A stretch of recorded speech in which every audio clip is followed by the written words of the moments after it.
So we know that the variants are inevitable. We have seen pretty good protection from the vaccine so far. How much time do we have before a booster or new vaccines of a greater protection against new variants is really needed? It's hard to predict exactly in terms of the number of months, etc.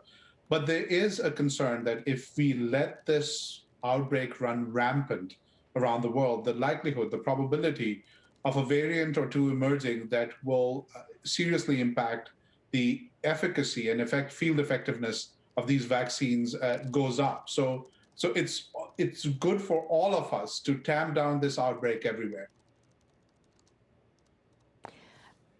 When do you expect that a booster will need to be rolled out? Because we've spoken at the start of the vaccination campaign that estimates are between 5 to 7 months before antibodies start dropping. Is that still the assessment based on the science that we know? Actually, there are two considerations for a booster or a second, third dose. First is the host level factors.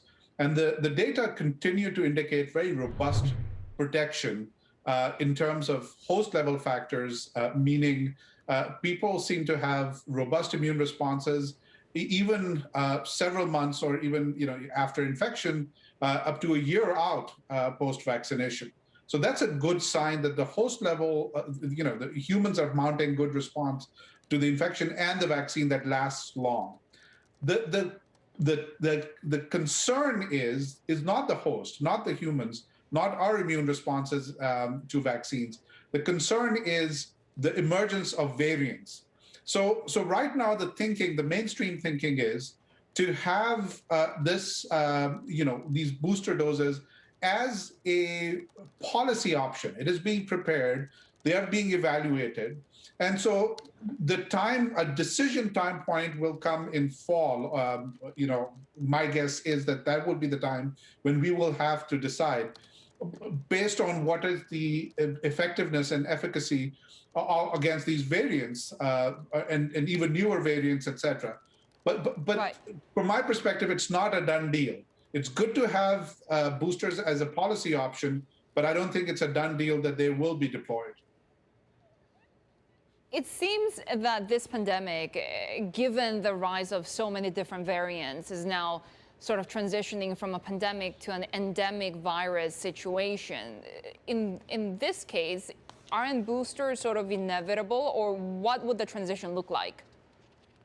Well, again, depending on how extensive the spread is, and so in this kind of situation, even if we need additional doses, if we need boosters, a big policy decision will be whether it is needed for only the high-risk groups or for everyone. So there is genuine uncertainty. What is certain is that if we control this outbreak everywhere by vaccinating a whole bunch of people, the outbreak becomes more predictable. So even when it becomes endemic, it depends on which groups it is impacting. Is it high-risk group versus low-risk group? Is it, is it becoming another infection that doesn't cause a lot of mortality, et cetera, because we have protected high-risk people, especially Wait, so the where are we elderly, at right now then? Considering the tragedies that we've seen in India, the fact that distribution is so challenging in these developing, emerging economies, where are we at? Where are we headed? I think we are in a position where we are heavily vulnerable.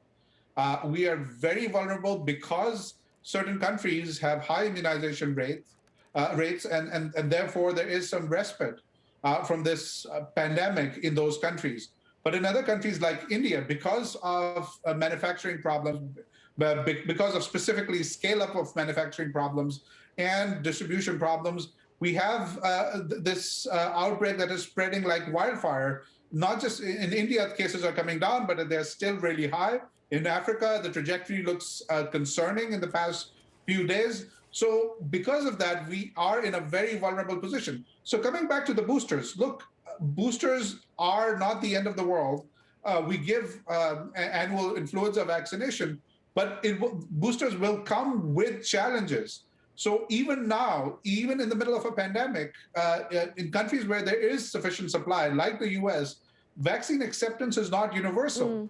And can you imagine that we are asking people to take this vaccine again and again And so I think the approach, the sane strategy, is to go all out right now in terms of vaccination to get it under control as much as possible, that even if it becomes endemic, it is manageable.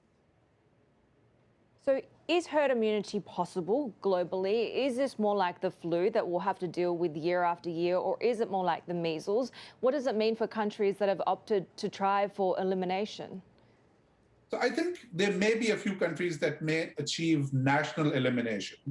A global eradication is not on the horizon right now. We may be in a situation to reevaluate this in a year or so based on vaccine supply and the political will to eradicate the disease. So there may be a few countries that bring it under control aggressively, so much that it is locally eliminated, but not, we're not looking at global eradication at this point.